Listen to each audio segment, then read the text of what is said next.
अस्सलाम वालेकुम and a very warm welcome. You are watching good morning public with me और public मुझे कहती है सुहाब अफजल और गुड मॉर्निंग पब्लिक की पूरी टीम को कल पाकिस्तानी क्रिकेट टीम ने बल्कि यूं कह कि पूरी पाकिस्तानियों को एक वेकअप कॉल दी है। प्रोग्राम का बाकायदा आगाज तो इस बात से करेंगे, बट मुझे लगता है कि पाकिस्तानी आज ये बात सोच रहे होंगे कि ये वेरी गुड मॉर्निंग तो नहीं है, बिकॉज हार जीत तो खेल का हिस्सा है। हम अपनी पाकिस्तानी क्रिकेट टीम के साथ हैं, लेकिन भाई परफॉर्म तो कर देते थोड़ा सा। लेकिन चलिए इसके बारे में डिटेल में हम बात करेंगे। प्रोग्राम का बाकायदा आगाज कर लेते हैं। आज के प्रोग्राम में 2 घंटे के रनडाउन में टॉप स्टोरीज में क्या क्या होगा वो पहले से आपसे शेयर कर लेते हैं। So let's talk about top stories of good morning public. Program के आगाज में आपसे शेयर करेंगे एडिटोरियल, जिसमें होगा हमारी पाकिस्तानी क्रिकेट टीम पे थोड़ा सा क्रिटिक और थोड़ा सा उनको अप्रिशिएट भी कर देंगे, बिकॉज ऑल दो बहुत सारे रिकॉर्ड्स उन्होंने बनाए हैं। लेकिन आगे बढ़ेंगे तो हमने एडिटोरियल में और आपसे क्या शेयर करना है वो आपको डिटेल में बताएंगे। आगे बढ़ने के साथ साथ मुझे लगता है कि अगर हम बात करें डेली डोज की, सो ये सेगमेंट हमेशा मुझे लगता है आज क्या दिन है, आज तारीख क्या है, तारीख की निस्बत क्या है और आज के दिन क्या क्या हुआ, इसलिए ज़रूरी होता है कि अगर आप स्कूल गोइंग है तो फिर तो आपको पता है कि आज डेट क्या है। लेकिन अगर आप स्कूल गोइंग नहीं है तो आज के दिन की मुनासबत से तारीख क्या क्या कहती है वो भी प्रोग्राम में शामिल करना बहुत ज़्यादा ज़रूरी होता है। सो हम टॉप स्टोरीज में आपको रन डाउन में ये भी बताएंगे कि आज का डोज जो है वो क्या क्या है और दुनिया में कहाँ कहाँ कौन कौन से रिकॉर्ड बन रहे हैं, और अगर आपके घर में कोई रिकॉर्ड है तो आप भी इस डोज का, जिसे हम कहते हैं डेली डोज, इसका हिस्सा बन सकते हैं। प्रोग्राम में आगे बढ़ेंगे। अगर सियासी मंजरनामे की बात करें तो मुसलसल कशीदगी और तजब्जुब पाया जा रहा है, कोई सूरत हाल कहीं जाती हुई दिखाई नहीं दे रही। लेकिन हाँ, ये एक्सपेक्ट किया जा रहा है कि इलेक्शन की तारीख जो है वो सदर पाकिस्तान डॉक्टर आरिफ अलवी की तरफ से आ सकती है। लेकिन इस पर क्या साइड इफेक्ट और आफ्टर इफेक्ट्स होंगे, इसको हम प्रोग्राम में पॉलिटिकल सेगमेंट में डिटेल में डिस्कस करेंगे। प्रोग्राम में आगे बढ़ेंगे और कुछ ऐसे इदारे जो बड़ा बेहतरीन काम कर रहे हैं उनको अप्रिशिएट करने के साथ साथ आपको भी वे आउट बताना इस प्रोग्राम का मकसद होता है कि अगर आपको ऐसे मसले से गुजार हैं जिसमें आपके पास वसाइल नहीं है और कोई बीमारी ऐसी है, कोई ऐसा मर्ज लाक है कि उसके इलाज मुआवजे के लिए आपको किन इदारों से रब्ता करना चाहिए, तो एक ऐसी वेलफेयर आज प्रोग्राम में हमारे साथ होंगी और उनका तारुफ आपसे कराएंगे डिटेल में। प्रोग्राम में आगे बढ़ेंगे और कुछ ऐसी अप्रिसिएशन के लिए सेगमेंट इंस्पिरेशनल स्टोरीज जो कि हमेशा हमारे प्रोग्राम का खासा रही है। कराची से एक ऐसा पुलिस वाला जिसने एक ऐसी गाड़ी बना ली है जो कि पानी पर चलती है, पानी से नहीं चलती, पानी पर चलती है, जरा इसको करेक्ट कर लीजिएगा, तो उनको प्रोग्राम का हिस्सा बनाएंगे। कराची से हमारे साथ वो लाइव होंगे और उनके साथ चिट चैट करेंगे और आपको बताएंगे कि बाइक दरअसल है कैसी। Last but not the least कुछ ऐसी रिपोर्ट्स है जो कि आज के प्रोग्राम का हिस्सा होंगी। बलूचिस्तान का खूबसूरत सा ऐसा जिला, कौन सा जिला है, इसको हम टू बी कॉन्टिन्यूड रख लेते हैं, और गांव की सादा और पुरसकून जिंदगी जिसकी आजकल मुझे लगता है हमेशा ज़रूरत है, उसको भी आज के प्रोग्राम का हम हिस्सा बनाएंगे। और ये 2 रिपोर्ट्स जो हैं वो लास्ट में होगी, सो आपने थ्रू आउट प्रोग्राम हमारे साथ रहना है। So we are done with our top stories for today. हम प्रोग्राम का बाकायदा आगाज कर लेते हैं कल होने वाले मैच से। अगर मैं अपनी PCR की बात करूँ, अपने स्टूडियो की बात करूँ, अपने टीम मेंबर्स की बात करूँ, तो सुबह स्टूडियो में आते साथ ही सबसे पहले मुझे यही कहा गया कि बिकॉज अगर हम पब्लिक डिजिटल की ट्रांसमिशन की बात करें तो थ्रू आउट थॉरली सारा दिन हम इस बात पर दुआएं भी करते रहे कि बारिश खत्म हो जाए। हम चाहते हैं कि हमारी टीम परफॉर्म करे और लड़े और उसके बाद मैच जीत भी जाए, बट ऑल दो जीतना हारना इसके बारे में फिलहाल हम बात नहीं कर रहे हैं, हम बात सिर्फ कर रहे हैं परफॉर्म करने के। अच्छा, इसी एक और बात जो मैं प्रोग्राम में करना चाहती हूँ वो ये कि शायद बाजू का जिस चीज़ की हम बहुत ज़्यादा दुआ कर रहे होते हैं ना, वो हमारे हक में बेहतर नहीं होती। कल हम बहुत ज़्यादा दुआ कर रहे थे कि बारिश रुक जाए और फाइनली बारिश रुक गई। मैच जहाँ से डिसकंटिन्यू हुआ था वहीं से कंटिन्यू किया गया, और what a performance by, like अगर हम इंडियन क्रिकेट टीम की बात करें तो बहुत ज़बरदस्त उन्होंने परफॉर्म किया। ना सिर्फ सेंचुरी स्कोर्स की, बल्कि अगर हम बात करें पिछले रिकॉर्ड की, तो पिछला एक मैच जो कि हमने पहले ही ओवर में विराट को, रोहित को आउट किया था, उसके बाद एक उम्मीदें बहुत ज़्यादा हाई हो गई थी। एक पीक पर हमारी जो क्रिकेट टीम के साथ हमारी विशेज़ थी, हमारी उम्मीदें थी, हमारे होप्स थे, वो बहुत ज़्यादा हाई थे और होने भी थे, क्योंकि बैक टू बैक पिछले बहुत सारी सीरीज में जो कि श्रीलंका में खेली गई और एशिया कप में जो मैचेस अब तक खेले गए, पाकिस्तान ने बहुत अच्छा परफॉर्म किया। तो हम वर्सेस कर रहे थे कि अगर वहाँ के बैटर्स हैं इंडियन क्रिकेट टीम के, तो यहाँ के पेसर्स हैं जो बड़ा ज़बरदस्त परफॉर्म कर सकते हैं। बट ऑल दो क्या हुआ, 228 रन की बढ़तरी फ्रॉम इंडियन क्रिकेट टीम, और पाकिस्तान ने कल जैसा परफॉर्म किया। हम बिल्कुल बहुत ज़्यादा क्रिटिक नहीं करना चाह रहे, लेकिन हाँ, ये क्रिटिक ज़रूर बनती है कि आपको परफॉर्म करना चाहिए था।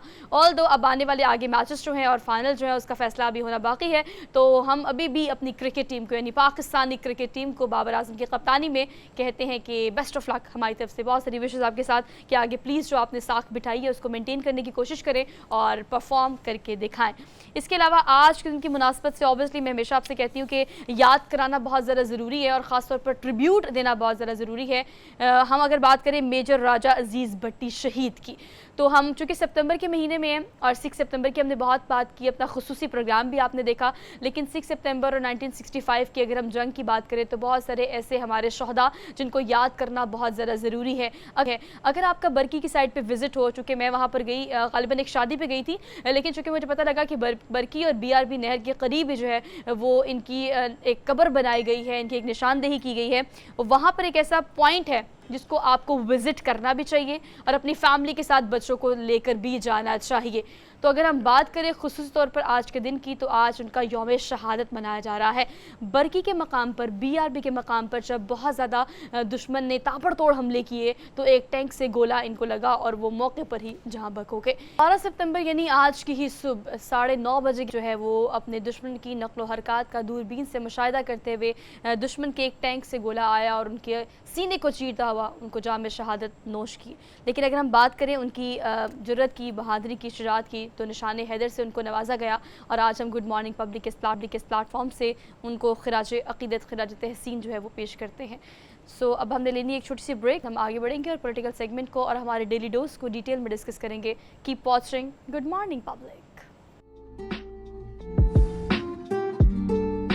Welcome back after the break. So finally we are just going to head जो हमारा फेवरेट सेगमेंट है जिसे हम कहते हैं डेली डोज। सो अब बात कर लेते हैं daily dose of good morning public की। लेकिन अगर हम डेली डोज की बात करें तो मैं अलार्म करना चाहती हूँ खासतौर पे जो हमें ट्विनिंग सिस्टर्स देख रही हैं आज स्क्रीन के उस तरफ, क्योंकि पहली खबर हम आप लोगों से ही शुरू करने वाले हैं। ऑल दो अम्मा अब्बा की कोशिश बचपन से ही ये होती है कि खासतौर पर जो ट्विनिंग सिस्टर्स हों या ट्विनिंग ब्रदर्स हों, बचपन से उनको एक जैसे कपड़े पहनाए जाते हैं। They look so cute in this ना, और पूरी फैमिली बहुत तारीफ करती है फ्रेंड्स सर्कल में और सोशल सर्कल में। आजकल तो अगर हम देखें सोशल मीडिया पर जो पिक्चर्स हमारे सामने आ रही होती है तो ट्विनिंग करता हमें बहुत अच्छा लगता है, खासतौर पे आजकल बड़ों ने, और आजकल तो कपल्स ने बहुत ज़्यादा ट्विनिंग करना शुरू कर दी है। लेकिन मैं आपके मुलाकात कराने लगी हूँ ऐसी दो बहनों से जो कि तकरीबन 70 साल की होगी, मतलब 69 उनकी एज है फ़िलहाल। लेकिन इतने सारे साल उन्होंने सिर्फ कपड़ों की ट्विनिंग नहीं की। मज़े की खबर ये कि कपड़े तो वो एक जैसे पहनती रही हैं, उन्होंने शादी जिनसे की वो भी आगे से ट्विन्स ही थे, मतलब वो दो भाई भी ट्विन्स थे। अच्छा, फिर यहाँ पर बात ख़त्म नहीं होती, आगे भी बढ़ती है। बात आगे बढ़ेगी तो बहुत दूर तक जाएगी। घर जब उन्होंने लिया तो उनका घर भी एक जैसा है। अच्छा, यही नहीं, घर के अंदर का फर्नीचर भी एक जैसा है। अच्छा, ये भी नहीं, घर के अंदर की जो डिज़ाइनिंग है वो भी एक जैसी है, मतलब थ्रू आउट। और फिर आपको मज़े की बात बताती हूँ जो कि मुझे लगता है शायद नहीं बतानी चाहिए, लेकिन चले इतना कुछ बता रहे हैं तो फिर ये भी बता देते हैं कि जब दोनों की शादी हुई तो अपने हस्बैंड्स के साथ रहना शुरू हुई, तो उसके बाद जब अलहदगी हुई तो फिर दोनों की इकट्ठी लहदगी हो गई है। मतलब ट्विनिंग इस हद तक भी आपकी ज़िंदगी में हो सकती है कि आपने सिर्फ कपड़ों की ट्विनिंग नहीं की, आपने खाने पीने की, उठने बैठने की, रहने की, ज़िंदगी के बड़े बड़े फैसलों की, घर की डिज़ाइनिंग की, और फिर रही सही कैसे जो है वो शादी निकाल देती है। तो आपके हस्बैंड जो है वो भी ट्विन ही थे, आगे वो ट्विन ब्रदर थे, ये ट्विन सिस्टर्स थी, साथ रहे, शादी नहीं चल सकी, अलहदगी हो गई, और जनाब अलहदगी का फैसला भी दोनों ने एक जैसा किया। But they look really really really good. मतलब हम जो आपको पिक्चर्स दिखा रहे हैं वो उनके चाइल्डहुड से, मतलब थोड़ी टीन एज टाइप जो एज होती है ना, वहाँ से इन्होंने शुरू की ट्विनिंग करना। और उसके बाद फिर अगर कॉलेज यूनिवर्सिटी में कोई कॉस्ट्यूम ड्रेस का फेस्टिवल होता था या कोई ईद त्यौहार, ऑब्वियसली उनकी जितनी फेस्टिविटी होती है उन तमाम फेस्टिविटी में इन्होंने हमेशा ट्विनिंग ही की है। अगर आप ट्रैवल कर रहे हो और अगर आप दुनिया घूम रहे हो, अगर आपको कोई इवेंट है या कोई शादी है फैमिली में, सो अब वैसे एप्पल ऑफ द आई इस तरह की सिचुएशन आपकी पूरी फैमिली में होती है। So they look I think really really really good. Program में आगे बढ़ते हैं, अगली खबर हमने आपको देनी है। अगली खबर जो है बेसिकली अगर पाकिस्तान में इस तरह की इंस्पेक्शन होना शुरू हो जाए तो मेरे ख्याल से हर रेस्टोरेंट और हर अगर लोकल मार्केट में जो भी रेस्टोरेंट होते हैं वो बहुत ज़्यादा अलर्ट हो जाए। लेकिन अगर गाहक इस तरह का इनिशिएटिव ले तो खबर मैं आपको देती हूँ, गाहक ने जूस में सिंक का पानी मिलाते हुए रेस्टोरेंट के मुलाजिम की वीडियो बना ली। रेड हैंडेड नहीं कहते, जैसे रंगे हाथों उसको पकड़ लिया, और पकड़ा भी कैसे, खुद नहीं पकड़ा बल्कि आजकल आपको पता है वीडियो का, सोशल मीडिया का, पिक्चर्स का ज़माना, तो उसने कहा मेरी बात पे कौन यकीन करेगा। सिंक का पानी मिलाते हुए जो मुलाजिम है रेस्टोरेंट का उसकी बना ली वीडियो, और वीडियो बनाने के बाद जो रेस्टोरेंट में उसने आके रोला डाला कि भाई देखिए आपको किस तरह का जूस पिला रहे हैं।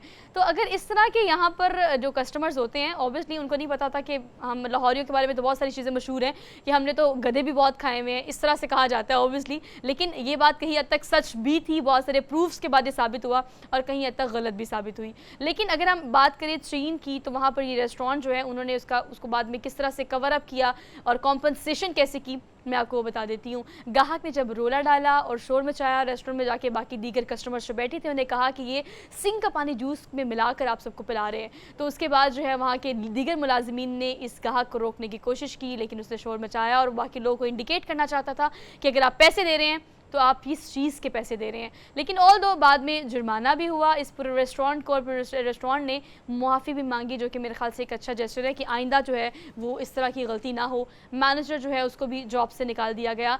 तो मेरे ख्याल से बेसिक हेल्थ प्रोटोकॉल्स जो हैं और बेसिक आपको जो रूल्स हैं उसका ख्याल कोई भी छोटा रेस्टोरेंट हो, लोकल हो, बड़े स्केल पे हो, लार्ज स्केल पे हो या स्मॉल स्केल पे हो, आपको ख़ुद ख्याल रखना चाहिए। हिफ्ज़ान सेहत के जितने भी असूल हैं उनको कीप इन माइंड रख के ही अपना कारोबार करें, और ख़ास तौर पे जो खाने का कारोबार है। प्रोग्राम में आगे बढ़ते हैं।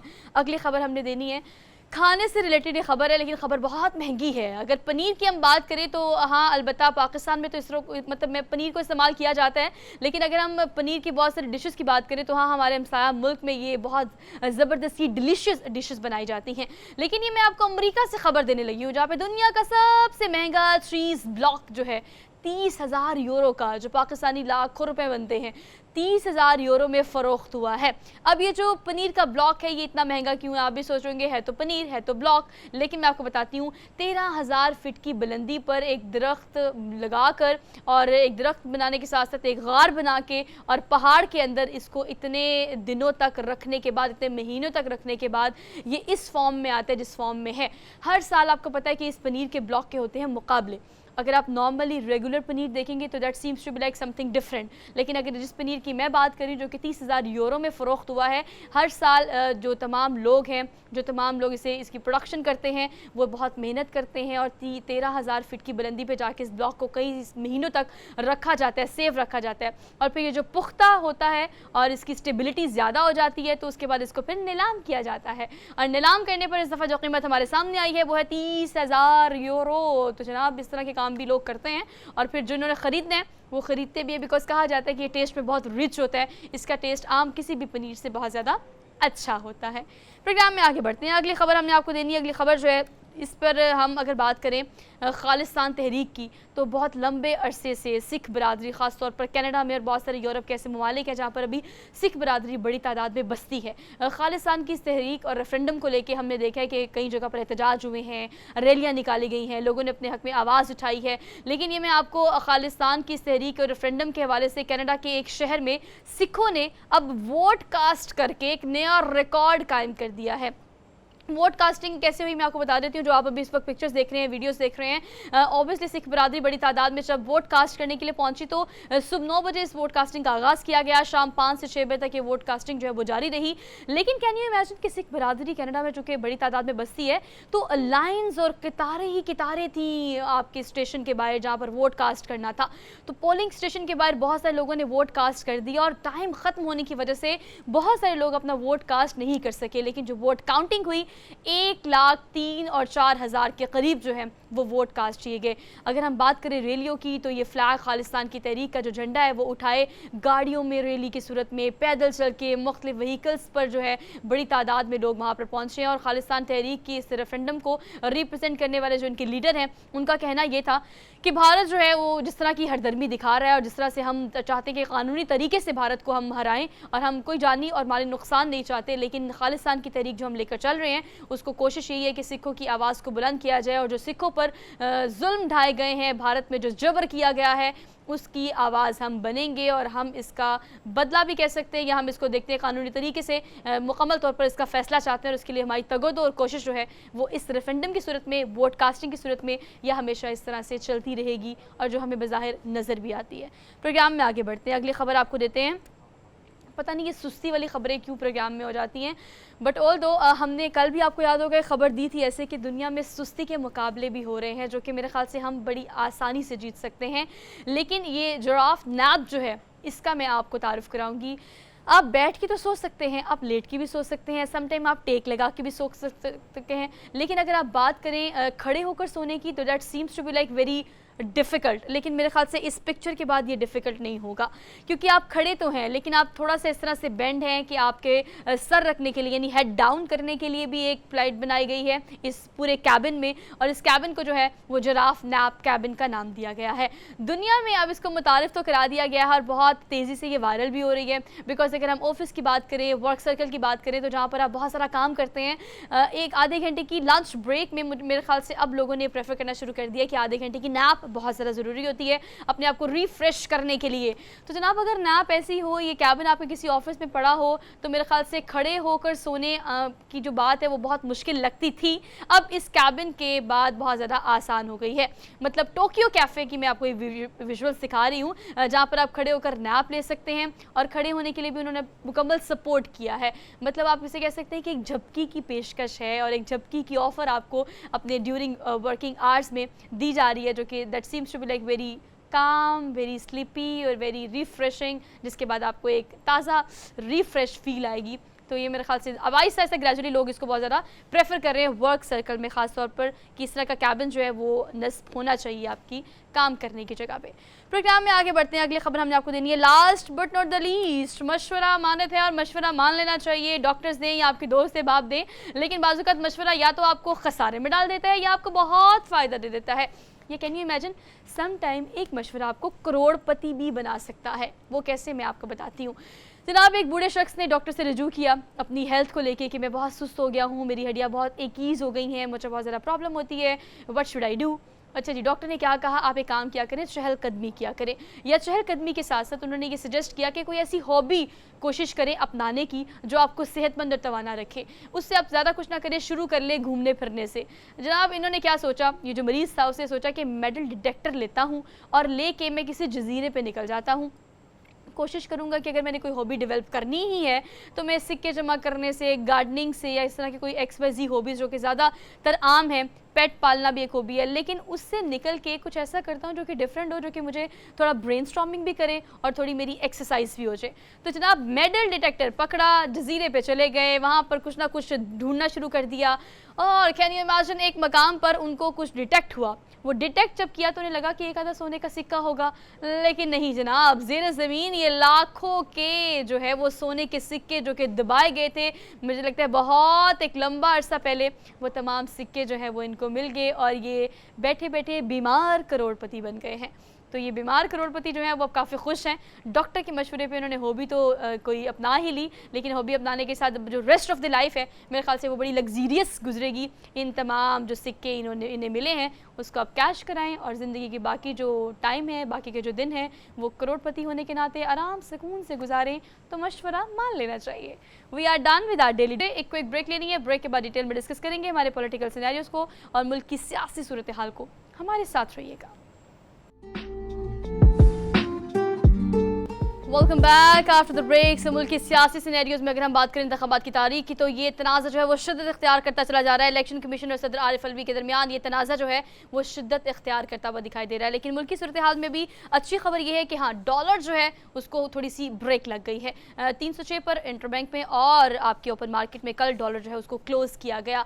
लेकिन ये नज़र आ रहा है कि ऑब्वियसली हमारे जो इस वक्त आर्मी चीफ है उन्होंने मुलाकात जब की कुछ आज से दिन पहले बिज़नेस कम्युनिटी से और बड़ी तादाद में जो बिज़नेस टाइकॉन है, तो उसके बाद कोशिश ये की गई कि बहुत सारी ऐसी चीज़ें की जाएंगी जिससे डॉलर जो है उसकी स्मगलिंग को, ब्लैक मार्केट को, अजनास की ज़ख़ीराअंदोज़ी को, आटा घी दाल चीनी जो है उसको कंट्रोल करने की कोशिश की जाए। लेकिन सूरत हाल उस वक्त मुआशी सूरत हाल को कंट्रोल करने के लिए कहा जा रहा है कि सियासी सिनेरियोज़ को कंट्रोल करना बहुत ज़्यादा ज़रूरी है, बिकॉज ये चीज़ डायरेक्टली एक दूसरे से कनेक्ट होती है कि अगर मुल्क की सियासी सूरत हाल बेहतर हो जाएगी तो मैशत खुद ब खुद ही बेहतरी की जानिब गामजन हो जाएगी। लेकिन सूरत हाल अब यहाँ पर आकर रुक जाती है कि इंतखाबात आखिर कब होंगे। ये $1 मिलियन क्वेश्चन जो है, इसका जवाब तमाम सियासी जमातें ढूंढने की कोशिश कर रही हैं और जवाब चाहिए आम आवाम को। लेकिन हम कोशिश करते हैं इसका जवाब लेने के लिए। अली गौहर बलोच हमारे साथ मौजूद हैं, रहनुमा मुस्लिम लीग नून है, उनको आज के प्रोग्राम में खुशामदीद कहते हैं। अस्सलाम वालेकुम।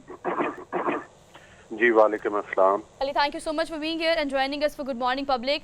पूरी क़यादत नून लीग की जो है इस वक्त मुल्क से बाहर है। अगर इंतखाबात की बात करें, लेटर और सूनर जब भी इंतखाबात होंगे, कहा जा रहा है कि सदर आरिफ अलवी जो है वो करीब करीब है इस चीज़ की कि वो तारीख दे देंगे। लेकिन नैरेटिव अगर बिल्ड करने की बात करें तो किस नैरेटिव के साथ आप लोग, आपकी क़यादत जो है वो इलेक्शंस में आएगी? बिस्मिल्लाहिर्रहमानिर्रहीम। देखें, बुनियादी तौर पर बात यह है कि वक्त के साथ साथ जब काफ़ी सारी चीज़ें एक्सपोज हुई हैं, तो असल तो जो बुनियाद है वो यकीनी तौर पर जब इस मुल्क की मुआशी और सियासी तबाही की गई वो 2018 के इलेक्शन चोरी करना था। और वो जो वोट चोरी थी और प्री पोल रिगिंग थी वो 18 में नहीं, वो 13 के धरनों और उससे भी पहले शुरू हुई थी, जो सहूलतकारों का टोला इस पाकिस्तान की मुआशी और सियासत की तबाही का जिम्मेदार है। अच्छा। और यकीनी तौर पर वो नाम एक्सपोज हो चुके हैं और उन नामों के बारे में हमारी मुस्लिम लीग नून की आला क़यादत और हमारे दीगर लोग जो हैं वो भी रोशनी डाल रहे हैं। आपने देखा कि जब आरटीएस, ना सिर्फ आरटीएस सिस्टम के जरिए वोट चोरी किए गए, धरने दिए गए, चाइना के सदर का जो है वो दौरा उस वक्त मुलतवी किया गया, और उसके बाद एक आदमी को ये शो किया गया, उस टोले ने करवाया कि ये कोई गंगा नहाया हुआ है और बाकी सारे पाकिस्तान के पॉलिटिशियन जो हैं वो चोर और डाकू हैं। और उसके सियासी मुखालफिन को जेलों में बंद किया गया। जब इलेक्शंस हो रहे थे नवाज शरीफ साहब जेल में थे, मरियम नवाज साहबा जेल में थी और दीगर लीडरशिप भी जब इसको मुसल्लत कर दिया गया। ये तो कहता था कि मैं इतने अरब की इन्वेस्टमेंट्स लेकर आऊंगा, मैं इतने घर बना दूंगा। आप देखें कि जब तक नवाज शरीफ साहब की गवर्नमेंट रही 20-20 घंटे लोड शेडिंग का उस वक्त खात्मा हुआ। उस वक्त में जो आप ठीक कह रहे हैं। Sorry for the interruption. मैं सिर्फ आपसे सवाल ये करना चाहती हूँ कि आपकी बात बिल्कुल ठीक है, आवाम जो है वो इतनी बाशऊर हो गई है, सारे सिनेरियोज आवाम ने देखे हैं। करंटली सिचुएशन को भी एड्रेस कीजिएगा। उस वक्त तमाम क़यादत नून लीग की जेल के अंदर थी, चले अब तो जेल के बाहर है, ना सिर्फ जेल के बाहर है बल्कि मुल्क से बाहर है। ये बताइएगा कि इस वक्त नैरेटिव बिल्ड करने की अगर हम बात करें तो हमारे लीडर यानी आपके लीडर जो आप कह रहे हैं, नून लीग को लीड करने वाला लीडर नवाज शरीफ मुल्क से बाहर है, कब वापस आएंगे, क़यादत कब वापस आएगी, इलेक्शन की तैयारियां क्या होंगी, अवाम के जो इतने मसले हैं उनको अब कैसे एड्रेस किया जाएगा? माजी तो हो गया। देखिए, बात यह है कि एक तो नवाज शरीफ साहब जो हैं वो जाहिर है कि वो सियासी लीडर हैं जो सिर्फ PMLN के लीडर नहीं बल्कि मुल्क के सीनियर तरीन सियासी लीडर हैं, और उन्हीं की ज़ेरे क़यादत पाकिस्तान जो है वो एटमी ताकत भी बना था जब एटमी धमाके किए गए थे। और उसके बाद आपने ये भी देखा कि नवाज शरीफ साहब ही थे कि जब महंगाई की शरह 4% तक रही। नवाज शरीफ साहब ही थे कि जब बिजली का जो यूनिट का रेट था वो 5.5 रुपए, 6 और 7 रुपए तक रहा।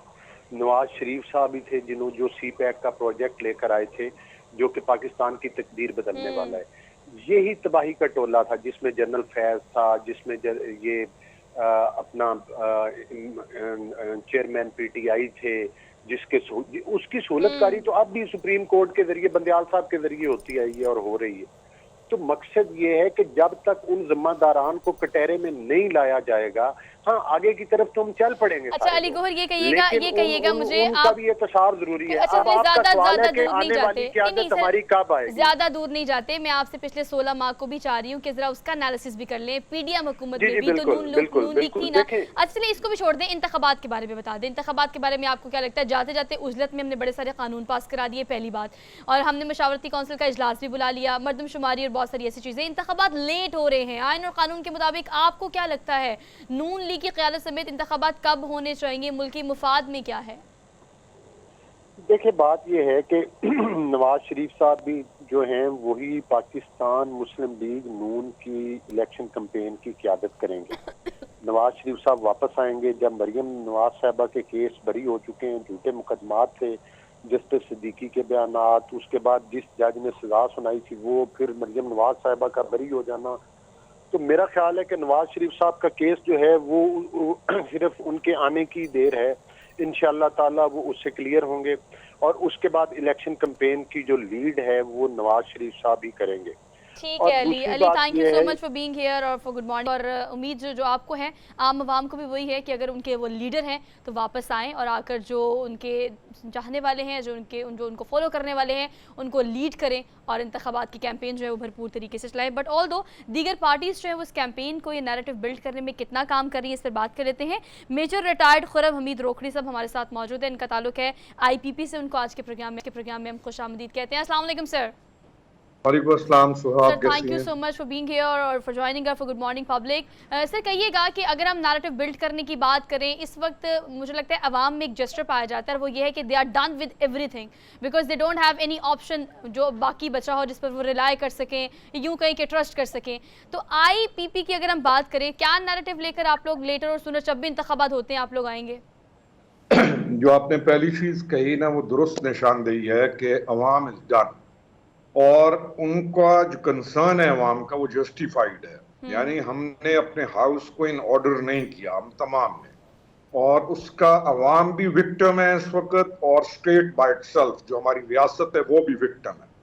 रियासत में रियासती इदारे, रियासत के हर चीज शामिल है, इसके मादनियात, इसके ज़खायर, वसाइल, हर चीज अवाम समेत विक्टिम है। इसलिए विक्टिम जो होता है उसके एहसासात और जज्बात डिफरेंट होते हैं, और उनको बहुत सारी चीजें सुन सुनकर ये मैं एग्री करूंगा कि वो आजिज आ चुके हैं, और वो प्रैक्टिकली चाहते हैं कि वो इस क्राइसिस से निकल सकें। और इस क्राइसिस से निकलने के लिए जो शराइत हैं वो ये हैं कि करप्शन का खात्मा हो, अहलियत का फरोग हो, बच्चे सिफारिश पर या पैसे देकर किसी जगह पर भर्ती ना हो, ठेकेदारी, कमीशन और माफियाज का खात्मा हो, चाहे वो माफिया किसी पॉलिटिकल जमात में है, चाहे किसी वापडा में है, चाहे कहीं पे भी है, चाहे मंशियात फरोश है, चाहे डॉलर्स की होर्डिंग करने वाले हैं, चाहे किसी भी चीज की होर्डिंग करने वाले।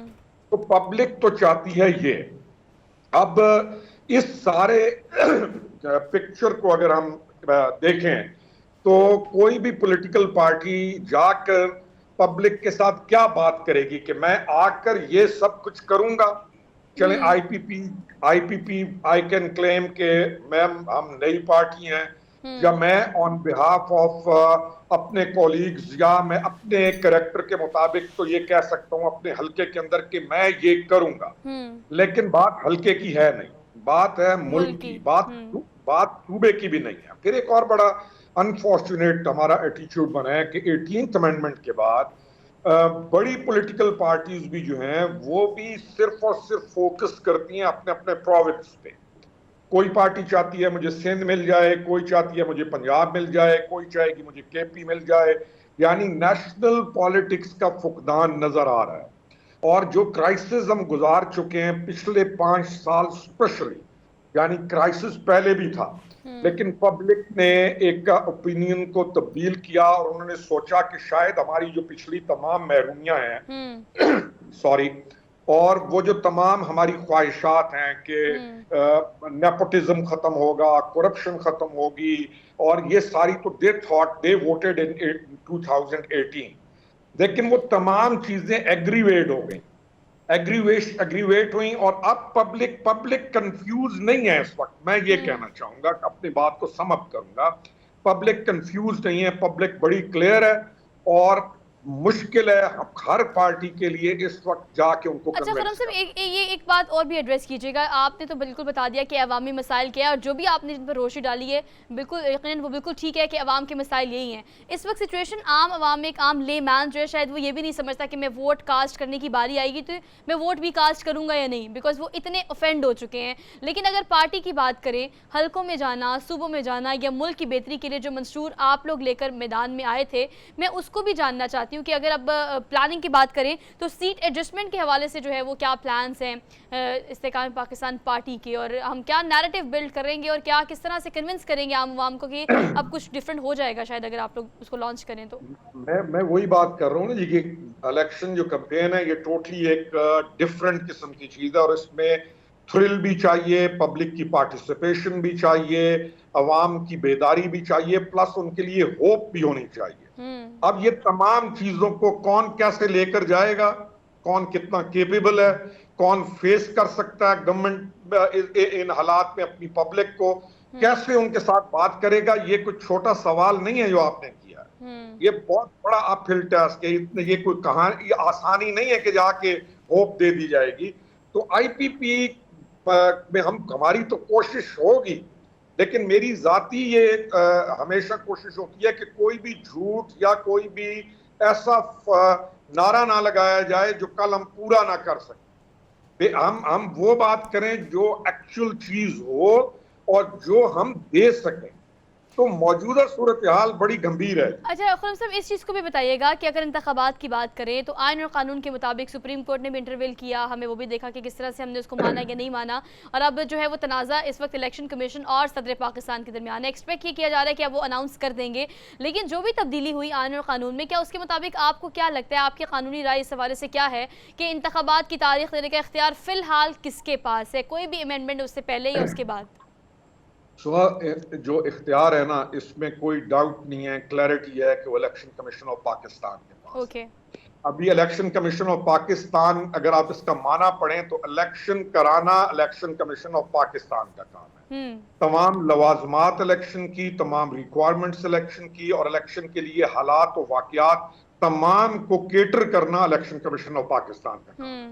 अब प्रेसिडेंट जो है अलवी साहब, उनकी पूरी तारीख है जिसमें वो एक पार्टी के कारकुन के तौर पर 5 साल उन्होंने सदारत की। ये भी हमें देखना चाहिए कि ओथ लेने के बाद, आप जब प्रेसिडेंट का ओथ लेते हैं तो आप उसमें डिक्लेयर करते हैं कि आप पाकिस्तान के वफादार रहेंगे, ना कि आप पार्टीज को ब्रश पेंट करते रहेंगे। तो let's see for a serious change in coming days.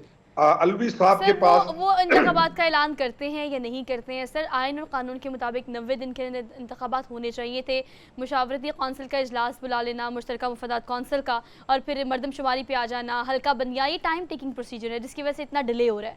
तो आपको क्या लगता है कि सोहा ये टाइम टेकिंग प्रोसीजर नहीं है, ये रिक्वायरमेंट्स हैं। हम 90 दिन की रिक्वायरमेंट कहाँ गई कि 90 दिन के अंदर इंतखाबात होने चाहिए? वो आइन और कानून फिर जो कहता है वो कहाँ गया? मैं कई दफा ये कहता हूं कि आइन पुकार कर कह रहा है कि लोकल गवर्नमेंट इलेक्शन सबसे पहले कराओ, वो बेस है, बुनियाद है तमाम इलेक्शन। यानी हम जो बुनियाद है उसके ऊपर कभी भी आइन की तरफ नहीं जाएंगे। आप किसी पॉलिटिकल पार्टी को भी, और दूसरा अनफॉर्चुनेटली आप मीडिया ग्रुप्स भी, कभी भी उस बात को नहीं लाएंगे जिसमें अवाम को फायदा है, जिसमें पब्लिक ऑफ पाकिस्तान का कंसर्न है। तो आइन की तशरीह भी हम खुद करते हैं सारे बैठ के। तो लेट्स, अच्छा ये जो अभी पिछले दिनों पार्लियामान ने बिल पास किया और उन्होंने एम्पावर किया इलेक्शन कमीशन ऑफ पाकिस्तान। अब एक दर्जी को सीने के लिए कपड़ा दे दिया, लेकिन कहो ना धागा देना है, ना उसको कोई मशीन देना है और ना कुछ देना है, और तुमने सीना। ठीक है सर, वो आपने भी देखा और वो हमने भी देखा। ठीक है Khurram Hamid sir, thank you much for being here. और जो बात आपने की है, तमाम मुफादात को सिर्फ मुल्की मुफाद के लिए ही इस्तेमाल करना चाहिए और यही वक्त की अहम ज़रूरत भी है। एक ब्रेक लेनी है, ब्रेक के बाद वापस आते हैं। Welcome back after the break. So we are in the second hour of the show. और दूसरे घंटे की अगर मैं बात करूँ, कोशिश हमारी ये होती है कि ना सिर्फ इंस्पिरेशनल स्टोरीज जो है वो इस पूरे आवर में शामिल की जाए, बल्कि थोड़ा सा आपको डायरेक्शन भी दी जाए। बहुत सारे इदारे हमारे मुल्क में इस तरह के काम कर रहे हैं जो कि खिदमत के लिए काम कर रहे हैं, इंसानियत की खिदमत में पेश रहते हैं। लेकिन अगर हम बात करें, मैं हमेशा अपने प्रोग्राम में बात करती हूँ, बल्कि पूरी दुनिया ये जानती है कि पाकिस्तान में बसने वाले जो इंसान हैं वो इतना दर्द दिल रखते हैं कि वो ज़लज़ला हो, सैलाब हो, इस तरह की कोई भी सूरत हाल हो, नागहानी आफत से निपटने के लिए मुखैर हज़रात हमेशा बड़ी तादाद में फ्रंट फुट पे आते हैं और लोगों की मदद करते हैं। लेकिन क्रेडिट जाता है उन इदारों को, उन वेलफेयर्स को, उन NGOs को जो कि इस तरह से पार्टिसिपेट करती हैं और उन तमाम लोगों की मदद करती हैं। लेकिन अगर रेगुलर लाइफ की बात की जाए, चूँकि हम जानते हैं कि पाकिस्तान में बेसिक हेल्थ प्रोटोकॉल्स जो हैं वो हर एक आम शहरी को नहीं मिल पाते हमारे बहुत सारी वजूहात की बिना पर, तो बहुत सारे ऐसे इदारे जो काम कर रहे हैं। इस एक सेगमेंट का मकसद ये कि अगर कोई ऐसा मसला आपको लाहक है तो आपने एग्जैक्टली किससे रब्ता करना है या एग्जैक्टली ऐसे कौन से इदारे जो कि आपकी मदद कर सकते हैं। तो प्रोग्राम में आप शामिल कर लेते हैं खिदमत इंसानियत के लिए काम करने वाला एक ऐसा इदारा जिसे कहते हैं अल एहसान वेलफेयर आई हॉस्पिटल। इसको ऑन जो करते हैं वो हमारे साथ वो शख्सियत स्टूडियोज़ में मौजूद है, उनको खुशामदीद कहते हैं। आपका तारुफ करा देती हूँ, सनाउल्लाह खान साहब हमारे साथ मौजूद है चेयरमैन है अल एहसान वेलफेयर आई हॉस्पिटल की। आपको आज के प्रोग्राम में वेलकम कहते हैं। अस्सलाम वालेकुम। वालेकुम सलाम। कैसे हैं आपसे? अल्हम्दुलिल्लाह जी। सर, आपकी तशरीफ़ लाने का बेहद शुक्रिया। आगाज़ कर लेते हैं सर इस चीज़ से कि आपने आगाज़ कब किया था, क्योंकि अगर हम आई हॉस्पिटल की बात करें या हमारे मुल्क में आँखों के मसाइल की बात करें तो एक बड़ी तादाद है जो कि सिर्फ अफोर्डेबिलिटी की वजह से एक्सपेंसिव एक ट्रीटमेंट और इन अस्पतालों का रुख नहीं करती। आपको ये ख्याल कैसे आया, कब आया और वेलफेयर की बुनियाद आपने कब रखी? जिस तरह आपने फरमा दिया कि मेरा नाम सनाउल्लाह खान है और लाहौर में हम ये काम कर रहे हैं, तो मैं बिज़नेस कम्युनिटी से तल्लुक़ रखता हूँ। 1993 में हमने अपने इलाके में देखा कि वहाँ पे क्वैकरी जो है, जो अनऑथोराइज्ड पर्सन जो है वो डॉक्टर की जगह बैठ के मेडिकेशन कर रहे होते हैं और स्टीरॉइड से लोगों का इलाज कर रहे होते हैं। उनके लंग्स वगैरह मुतासिर हो रहे होते हैं, बहुत मुतासर हो रहे हैं। और किसी ने दाढ़ी वगैरह रखी हो तो फिर तो वो कहते हैं कि इसके हाथ में बहुत शिफा है, हालांकि वो शिफा सारी उसी से होती है, स्टीरॉइड से। तो इसके ख़िलाफ़ हमने जहाद करने के लिए कुछ साथियों ने मिलकर with the capital of 10,000 rupees only, ये हमने एक छोटी सी डिस्पेंसरी शुरू की थी, और ताकि एक MBBS डॉक्टर बैठा दें जो कम से कम जो स्टीरॉइड को ना ग्रेजुअली वो उसको कम कर देते हैं, लेकिन जो कैक बैठे हुए हैं वो उसको कंटिन्यू उसी से ट्रीटमेंट कर रहे होते हैं। तो इसके बाद आस्ता आस्ता फिर पेशेंट आते गए, तो जो डिस्पेंसरी हमने किराए पे ली थी उसके 2 साल बाद हमने वहाँ पे एक 5 मरले का मकान था वो ख़रीद लिया, 2 साल बाद उसको फिर बना लिया। और इससे फिर हमने गायनी का शुरू कर दिया, गायनी के बाद आई का शुरू कर दिया। तो इस तरह ग्रेजुअली ये चीज़ें जो है ना बढ़ती गई। और फिर अभी अल्हम्दुलिल्लाह हमारे लाहौर में 3 ब्रांचेज़ हैं और तीनों में आई का जो है ना स्टेट ऑफ द आर्ट जो है काम हो रहा है। हमारे हॉस्पिटल में डेली मोर देन 1000 पेशेंट आते हैं, जिनसे सिंगल पेनी भी, कि एक पैसा भी नहीं किसी से लिया जाता। और ऑपरेशन, सर्जरी, जी, दीगर बिल्कुल वसाइल, जी, हाँ। डॉक्टर्स, तो डॉक्टर जो है वो हाईली पेड हैं, प्रोफेसर्स हैं सारे, 18-19 डॉक्टर हैं हमारे पास। लेकिन लोगों से हम कुछ नहीं लेते, ये सारा डोनेशन बेस्ड जो है। मतलब मेरा जो कारोबार है मैं उसी कम्युनिटी के पास जाता हूँ, मेरे जो नायबीन है वो जहाँ जहाँ उनका कारोबार है, कोई ऑटो पार्ट्स का है, कोई क्लॉथ मार्केट में है, कोई ब्रांतो रोड पे है, तो इसलिए उनको लाकर विज़िट कराते हैं सिर्फ, तो वो खुद ही देखते हैं। अच्छा, आप बिल्कुल ठीक कह रहे हैं। एक सनाउल्लाह साहब, बात ये भी है कि किसी भी इदारे की क्रेडिबिलिटी, रिलायबिलिटी बहुत मैटर करती है। अगर किसी को ये एहसास या ये पता चल जाए कि ये इदारा जहाँ मैं पैसे डोनेट कर रहा हूँ वो मुस्तहिकीन तक ही पहुँच रहे हैं, तो लोग बड़ी तादाद में निकल कर पार्टिसिपेट करते हैं। लेकिन जैसे आपने कहा कि रोज़ाना की बुनियाद पर 1000 पेशेंट का आना एक बहुत बड़ी तादाद है, उसको कैटर करना बहुत मुश्किल है। मिसाइल बहुत ज़्यादा हैं, वसाइल हमारे पास बहुत कम है। आप क्या मज़ीद समझते, जब आपने शुरू किया था 10,000 रुपये से, और वो जो कारवां आहिस्ता आहिस्ता आहिस्ता बढ़ता गया, लोगों से जो मुलाकात होती है उनके, जब आप मसाइल देखते हैं तो क्या समझते हैं कि इसको एक्सपैंड करना कितनी वक्त की ज़रूरत है, इसको फैलाना कितनी ज़रूरी है? जो मैंने अर्ज़ की ना कि अभी 1000 पेशेंट से पहले हमारे पास ये एक कनाल जगह है, 6 स्टोरी है, और पहले ये 10 मरले था, तो 500 तक हम पेशेंट को चेक करते थे, अकोमोडेट करते थे। फिर हमने इसको एक्सपेंड किया 1000 तक। हमारा ख्याल था कि अभी 30-40 साल चलेंगे, लेकिन इतनी पोल्यूशन है हमारे मुल्क में कि उसकी वजह से लोग जो है ना आँखों की बीमारी में बहुत मुबतला। कोई भी बीमारी देख लें, हमारे पार्क देख लें, जितने भी हैं सारे उजड़े हुए हैं, हॉस्पिटल हमारे भरे हुए हैं। तो वही अगर हम पार्क में जाएं, ग्रीनरी को देखें, एक अच्छा एनवायरनमेंट हो। मैं स्वात गया तो वहाँ पर मैं ढूंढ रहा था कि किसी बंदे को कोई ऐनक लगी हो, कोई एक बंदा भी मुझे बुजुर्ग नज़र नहीं आया। उनकी आंखें, चश्मे का पानी, दरिया सामने, सारी ग्रीनरी, ट्रीज, दरख्त हैं। तो लेकिन हमारा जो एनवायरनमेंट ही इस तरह का है, गाड़ियों का धुआं है, डस्ट उड़ रही है, पोल्यूशन इतनी ज़्यादा है। सही से ही कसर आपके गैजेट्स ने पूरी कर दी है। बच्चे देखें, चलिए हम उम्र के तकाजा तो है, जो लोग बुज़ुर्ग आपके पास आते हैं, बुज़ुर्ग शहरी, जो कि उम्र की वजह से करते हैं ये सारा कुछ, लेकिन उम्र के मुतालबे के अलावा अगर हम बात करें तो बड़ी तादाद में आजकल बच्चे आईसाइट के इस मसले का शिकार हैं, और इस मसले को एड्रेस करना भी आजकल वक्त की ज़रूरत भी है। आप क्या समझते हैं सना साहब, अगर हम बात करें सिर्फ बच्चों की, तो कितनी बड़ी तादाद में बच्चे आपके अस्पताल का रुख करते हैं जो कि सिर्फ इन फ़ोन्स की वजह से, लैपटॉप की वजह से आईसाइट का उनका इशू होता है? आजकल मोहतरमा जो मोबाइल जो है ना बच्चों को माएँ दे देती हैं, बच्चे तंग कर रहे हैं तो माँ कहती है चलो, हर मसले का हल है हमारे पास फ़ोन। तो इसलिए वो मोबाइल को जो है ना अवॉइड करना चाहिए कि बच्चों को ये ना दें, ताकि उनकी आंखें, हमारे पास जो आते हैं बच्चे छोटे छोटे स्कूल में, तो उनको वाइट बोर्ड नज़र नहीं आता। तो उसकी वजह से फिर उनको ऐनकें लगी हुई हैं, ऐनकें लगी हैं तो मज़ीद वो फिर उनकी नज़र जो है वो कमज़ोर होती जाती है। सनाउल्लाह खान साहब, ये भी एड्रेस कीजिएगा कि बहुत सारे कैंप्स लगाने बड़ी ज़रूरत हो जाती है बाज़-औक़ात उन इलाक़ों में। आपकी तो एक बिल्डिंग मौजूद है, आप वहाँ पर होते हैं और वहाँ पर कोशिश करते हैं कि ज़्यादा से ज़्यादा जो मरीज़ आते हैं उनको एड्रेस किया जा सके, लेकिन कुछ इलाके ऐसे हैं जहाँ पर जाना ज़रूरी हो जाता है, तो आई कैंप्स भी इस तरह से लगाए जाते हैं, डॉक्टर्स को कहा जाता है कि वहाँ जाके भी लोगों को फैसिलिटेट करें, इस तरह का कुछ इंतज़ाम होता है? जी अल्हम्दुलिल्लाह, हमारे पास अभी तक हम 604 जो है ना कैंप, आई कैंप लगा चुके हैं हर संडे को पूरे पंजाब में, हत्ता कि KPK तक। ये पिछले 2 हफ्ते पहले एबटाबाद में हमने कैंप लगाया हुआ था। तो हमारे डॉक्टर साहब जाते हैं, 800 से लेकर 1000 तक मरीज़ों को वहाँ पर चेक किया जाता है, उनको एनके फ्री दी जाती हैं, उनको मेडिसिन जो है आई ड्रॉप वगैरह वो फ्री दिए जाते हैं। और इसके बाद हमारे पास स्टेट ऑफ द आर्ट एक 32 फुट लंबा मोबाइल आई ऑपरेशन थिएटर है, जिसके अंदर आपने उसमें हर किस्म की जो प्रोटोकॉल होते हैं एक थिएटर के, वो अल्हम्दुलिल्लाह उसमें सारी ज़रूरतें हैं। एक तरफ से पेशेंट दाखिल होता है, दूसरी तरफ से डॉक्टर आते हैं, चेंजिंग रूम है, फिर स्क्रब एरिया है, और फिर डॉक्टर थिएटर में आकर वहाँ पर ऑपरेशन करता है। वो लोग जो हमारे अस्पताल तक नहीं पहुँच सकते, बुज़ुर्ग लोग, हमारी कोशिश होती है कि हम उनके डोर स्टेप तक आएँ। हालांकि हमारे हॉस्पिटल में रोज़ाना 80 से 90 ऑपरेशन जो हैं वो हो रहे हैं, लेकिन फिर भी गाँव में इतने हैं कि हम 50 से लेकर 80-90 तक, वहाँ पर भी कई दफ़ा 100 तक जो है हमारे डॉक्टर्स हैं उनको वहाँ पे सर्जरी करते हैं बगैर उसके स्टिचेस के और बगैर उसके इंसिजन के, मतलब कोई टांके वगैरह नहीं हम लगाते, ना इंजेक्शन लगता है, ना इसी तरह हम हर इतवार को हमारा ये कैंप। अच्छा, 1993 से जब आपने आगाज़ किया, ऑलमोस्ट 29-30 साल हो गए हैं और आपने बाखूबी इस तरीके से करने की कोशिश की है, लेकिन हम जब एक्सपैंड करने की बात करते हैं तो आपने कहा कि 500 की कैपेसिटी से मैं 1000 तक की कैपेसिटी में गया।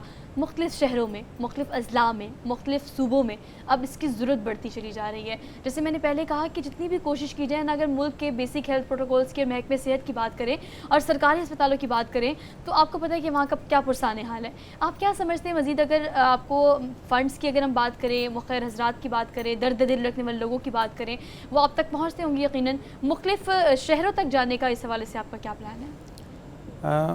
मोहतरमा, ऐसा है कि लोग डोनेशन देना चाहते हैं लेकिन उनको सही लोग मिलते नहीं हैं। 2 नंबरी आपको पता है यहाँ पे बहुत ज़्यादा है। तो हम जिस तरह मैंने अर्ज़ की कि 10,000 के कैपिटल से हमने शुरू किया और फिर जो बिज़नेस कम्युनिटी है उनका हमने कॉन्फिडेंस जो है गेन किया और आज अल्हम्दुलिल्लाह हमारे 240 का स्टाफ है और 40 करोड़ रुपये हमारा सालाना बजट है जो हम ये इसी से पूरा करके और उनको इन्हीं लोगों पे लगा रहे हैं। और जिस तरह आपने फरमाया कि एक्सपेंड करने का, तो अभी हमने रिसेंटली 13 कनाल जगह नहर के ऊपर ही मुगलपुरा में वहाँ पर ली है और नेक्स्ट मंथ इंशाल्लाह उसकी कंस्ट्रक्शन जो है वो शुरू हो जाएगी।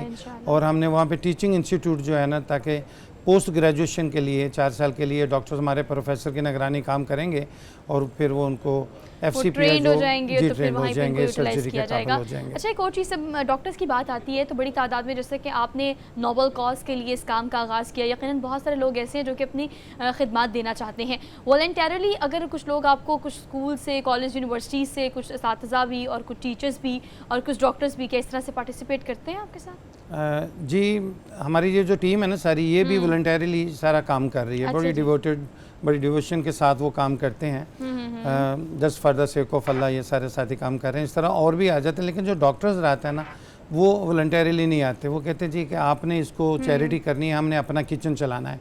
तो इसलिए डॉक्टर्स जो है ना, अगर वो वॉलंटियरली आएँ तो पेशेंट अगर बैठे होते हैं डॉक्टर के पास, अपने प्राइवेट मरीज़ होते हैं, वो आ नहीं पाता तो पेशेंट सफ़र करता है। फिर हम कहते हैं कि डॉक्टर साहब हम आपका टाइम परचेज़ करेंगे, जो आपने लेना है ले, लेकिन टाइम का मतलब है कि टाइमली आपने वहाँ पर आना है। और जहाँ पे पेशेंट बैठे हुए हैं हमारे 20 टन के हमने एयर कंडीशन जहाँ मरीज़ बैठे हुए हैं, ताकि उनको एनवायरनमेंट एक अच्छा टेम्परेचर दें ताकि वो इजीली सुकून के साथ बैठ सकें। यकीनन आप बहुत अच्छा काम कर रहे हैं और सनाउल्लाह साहब, अल्लाह पाक आपको इसका अजर दे इस दुनिया में भी और आखिरत में भी, क्योंकि गुर्बत मुल्क में बहुत ज़्यादा है और इस तरह के काम करना और लोगों को एक डायरेक्शन दिखाना, एक रास्ता दिखाना, एक उम्मीद दिलाना वक्त की अहम ज़रूरत है। देखने वालों को इस प्लेटफॉर्म के थ्रू आप क्या पैगाम देंगे, ख़ासतौर पर उन लोगों को जो वाकई किसी नेक काम के लिए पार्टिसिपेट करना चाहते हैं लेकिन एक इदारा उसका इंतखाब वो उनके लिए मुश्किल हो जाता है? हाँ जी, हम इस चीज़ की गारंटी देते हैं कि जो भी डोनर्स हमें डोनेशन देते हैं, अल्लाह ताला को हम जवाबदेही के एहसास के साथ ये जो है ना पैसा सारा इस्तेमाल करते हैं।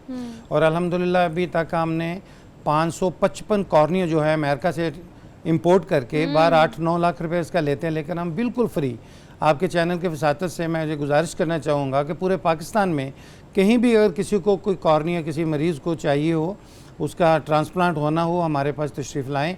हम बिल्कुल फ्री उसको 2 दिन रखते हैं। खाना पीना, नाश्ता, ब्रेकफास्ट, हर चीज़ हम उसको जो है ना वो उसको प्रोवाइड करेंगे और बिल्कुल फ्री उसका कॉर्निया भी जो है ट्रांसप्लांट हो जाएगा। क्या ज़बरदस्त बात है, बहुत शुक्रिया जी आपका। और हमने कोशिश की है कि ना सिर्फ अप्रिशिएट किया जाए इस प्लेटफॉर्म के थ्रू कि इस तरह के लोग, इस तरह के इदारे जो हैं वो बेहतरीन काम कर रहे हैं, बल्कि कोशिश इस सेगमेंट की ये भी थी कि जो हमारे देखने वाले जो कि स्क्रीन की उस तरफ से हमें देख रहे हैं, आपको बताया जाए कि अगर कोई ऐसा मसला है तो आप, आपके अजीज़, आपके दोस्त अहबाब, उनको भी आप ये रास्ता दिखा सकते हैं। तो अगर इसके अलावा वो तमाम लोग जो हमें देख रहे हैं, अगर आपको आपको लगता है कि आपका पैसा या आपकी मदद, आपकी इमदाद मुस्तहिकीन तक पहुँच रही है, तो ऐसे इदारे एग्जिस्ट करते हैं जहाँ पर आप डोनेट कर सकते हैं। तो जिस तरह से भी नोबल कॉज के लिए पार्टिसिपेट कर सकते हैं, ज़रूर करने की कोशिश करें, क्योंकि इसका अजर जो है वो यकीनन दुनिया में और आखिरत में आपको ज़रूर मिलेगा, जिसका वादा अल्लाह की ज़ात ने हमसे किया है। एक ब्रेक लेनी है, ब्रेक के बाद वापस आते हैं। अब देखते रहे प्रोग्राम जिसे हम कहते हैं good morning public. Welcome back after the break. तो कल मुझे याद है कि इसी टाइम हमने बड़ी एक्साइटमेंट का इजहार किया था, क्योंकि हम ये दुआ भी कर रहे थे कि बारिश रुक जाए और उसके बाद मैच जो है जहाँ से डिसकंटिन्यू हुआ था वहीं से कंटिन्यू हो जाए, और हम दुआ कर रहे थे कि पाकिस्तान ज़बरदस्त तरीके से परफॉर्म करे। हाँ, हार जीत की दुआ भी हम कर रहे थे, लेकिन अब जो कल हुआ उसके बाद अगर कल की रुदात को मैं आज आपको एक्सप्लेन करने की थोड़ी सी नाकाम कोशिश करूँ, और वो ये कि हमने पिछले चंद एक सीरीज़ में जो रिकॉर्ड बना दिए हैं, चंद एक सीरीज़ में जो परफॉर्म किया है, and we got the best combination so far, जो टीम का कॉम्बिनेशन हम साथ लेके चल रहे थे। और फिर हमने जो मैचेस अब तक एशिया कप में खेले, उसके बाद ऐसा लग रहा था कि हमारे पेसर्स को कोई मीट कर ही नहीं सकता। ऐसा लीथल अटैक हमारे जो बॉलर्स हैं, फास्ट बॉलर्स, वो कर रहे थे, और उनका नाम जो है वो पूरी दुनिया में लिया जा रहा था। एक खौफ की सी अलामत इंडियन क्रिकेट टीम पर भी थी, लेकिन कल क्या उन्होंने खौफ के बुत तोड़े हैं और क्या उन्होंने परफॉर्म किया है, उनको अप्रिशिएट भी करना चाहिए। लेकिन चलिए, बहुत ज़्यादा क्रिटिक नहीं करेंगे, हर दिन आपका दिन नहीं होता और हर दिन आप उस तरह से परफॉर्म नहीं करते। लेकिन माय पॉइंट इज़ कि हारना जीतना जो है वो खेल का हिस्सा है, लेकिन आपको परफॉर्म जो है वो करना चाहिए था। हमारे तमाम स्पोर्ट्स एनालिस्ट जो है वो यही कह रहे हैं, और इसी पर हमने भी लाइन पर लिया है। हाफिज़ इमरान हमारे साथ मौजूद हैं, स्पोर्ट्स एनालिस्ट हैं, उनका आज के प्रोग्राम में हम वेलकम कहते हैं। अस्सलाम वालेकुम इमरान, कैसे हैं आप? वालेकुम अस्सलाम, बहुत शुक्रिया आपका। Imran, thank you so much for joining us for good morning public. अब हम क्या ही सवाल करें, क्या ही हम बात करें। हमने बहुत ज़्यादा ही तारीफ़ें कर ली थी, और तारीफ़ें भी ठीक थी, गलत नहीं थी। पूरी दुनिया में हमारे लीथल अटैक्स का और हमारे बॉलर्स का, हमारे पेसर्स का बड़ा चर्चा था, और हम इसको बड़ा अप्रिशिएट कर रहे थे। कल 228 रन की बढ़तरी, वैसे हमने बड़े रिकॉर्ड बनाए, लेकिन कल का रिकॉर्ड भी एक रिकॉर्ड था कि इंडिया इतने भारी मार्जिन के साथ जीत गए। हम कहाँ थे कल, क्या गलती हुई हमसे? देखिए, गलतियों की तो एक तवील फहरिस्त है जो पाकिस्तान को, भारत के खिलाफ जो पाकिस्तान ने की है, और जिसकी वजह से फिर नाकामी का और एक बहुत बड़ी शिकस्त का सामना करना पड़ा है, इसमें तो कोई शक नहीं है। टॉस से शुरू हो जाएं और फिर आखिरी खिलाड़ी तक चले जाएं, आपको कई ऐसी चीज़ें नज़र आएंगी। टॉस जीतने का फैसला, जीतकर बॉलिंग का फैसला ठीक नहीं था, और पाकिस्तान की बॉलिंग पर जब दबाव आया, शाहीन आफरीदी को जब रन्स हुए, तो उसके बाद कैसे उस एक दबाव से बाहर निकलना है, उसका पाकिस्तान के पास कोई मुतबादल हिकमत अमली नहीं थी, मुतबादल कुछ नहीं था कि कैसे पाकिस्तान ने वापस आना है। फिर ड्रॉप कैचेस आप देखेंगे किस तरीके से, ग्राउंड फील्डिंग फिर ख़राब थी। फिर पाकिस्तान के स्पिनर्स जो कि शादाब खान की कारकर्दगी है, वो मुसलसल उनमें आपको तनाज़ली नज़र आती है, अदम तसलसल नज़र आता है। तो ये भी एक पाकिस्तान की बड़ी वजह है, और इससे ज़्यादा एक वजह यह भी है कि आप बहुत सारे खिलाड़ियों के बारे में, पाकिस्तान टीम मैनेजमेंट और फैसला करने वाले इस हद तक शिद्दत पसंद हो जाते हैं कि वो उससे बाहर सोचना और निकलना ही नहीं चाहते। देखिए, खिलाड़ियों को बैक करना, उनकी हिमायत करना, ये ठीक है, लेकिन उसका कोई एक तरीकाकार भी होता है ना, कि अगर आप नाकाम होते खिलाड़ियों को मुसलसल खिलाए चले जाएंगे, तो फिर जो बाहर बैठे हुए हैं उनका क्या कसूर है? उनका क्या कसूर है? अच्छा, तो हाफिज़ इमरान, आप ठीक कह रहे हैं, कसूर तो बात बुल्ले शाह का ही है, लेकिन फिलहाल हम अगर अपने कसूर की बात करें, तो आप मुझे ये बताएं कि सारे सिचुएशन में हमने जिस तरह से अपने पेसर्स को देखा, और जिस तरह से हमने देखा कि आपने शुरू कर लेते हैं, अगर आपकी बात करें कि हमारा फैसला ही गलत था पहले बॉलिंग करने का।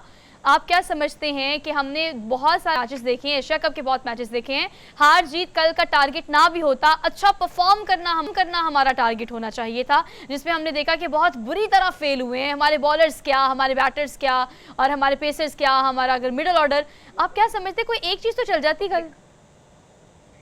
देखिए, अगर आप बॉलिंग की बात करते हैं तो एक जिसको कहा जाता है ना कि अननोन टेरिटरी है, एक वो अननोन टेरिटरी क्या है कि अगर शाहीन को पिटाई होएगी तो पाकिस्तान की टीम कैसे कम बैक करेगी, और अगर बाबर आजम रन नहीं करेंगे तो पाकिस्तान की टीम कैसे रन करेगी। ये वो अननोन टेरिटरी है जिसमें जब पाकिस्तान की टीम जाती है तो उसके लिए उसके पास मसाइल ही हैं उसके लिए।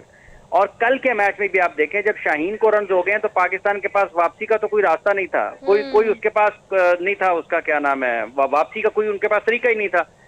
कप्तान को कुछ समझ नहीं आती है, आपके पास बॉलिंग ऑप्शंस इतने हैं, आप उनको किस तरीके से इस्तेमाल करते हैं। दो आपके फास्ट बॉलर अनफिट होकर बाहर चले गए हैं, तो इस वक्त तो जो आज के दिन में अगर आप अब इस वक्त देखें कोलंबो में पाकिस्तान टीम का क्या हाल होगा, कि आपके 2 बेस्ट बॉलर जो हैं वो बाहर चले गए हैं, हाँ ठीक जी। है, आपकी जो सिलेक्शन है उसके ऊपर सवालिया निशान है।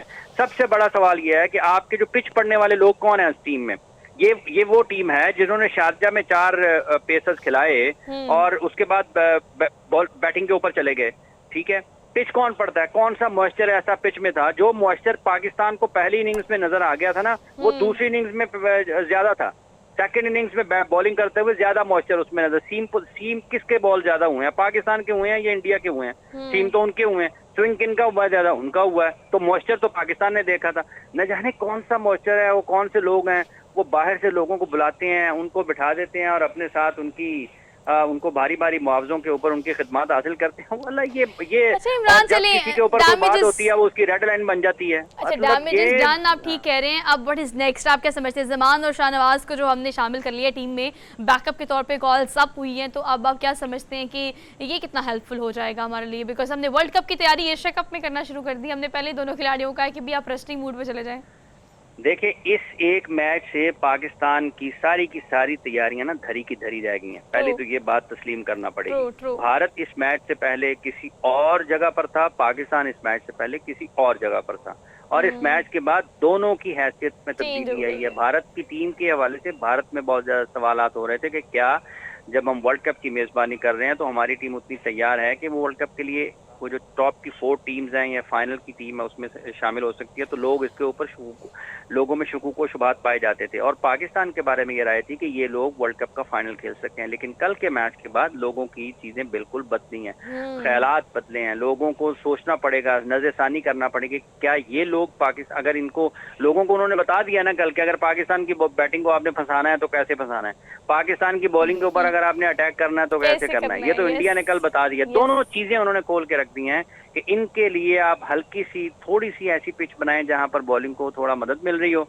एक्सपोज हो जाएंगे। इनके एक बॉलर के ऊपर चार्ज कर दें, अगर आप उसमें कामयाब होते हैं तो आप पूरी की पूरी टीम को दबा लेंगे। ठीक कह रहे हैं आप इमरान। आप कल के मैच के बाद डायनामिक्स जो है क्रिकेट के और हमारी टीम के काफी ज्यादा चेंज हो गए हैं। Thank you so much for being here. हम बात करें इस सारे सिनेरियो की तो obviously we are waiting for the world cup 2, लेकिन एशिया कप जीतना भी, क्योंकि हम इस दफा होस्ट कर रहे हैं, होस्ट कंट्री हैं, तो जीतना जरूरी है और परफॉर्म करना जरूरी है, जो कि अगले आने वाले मैचेस में काफी हद तक क्लियर हो जाएगा। एक ब्रेक लेनी है, ब्रेक के बाद वापस आते हैं। Keep watching good morning public.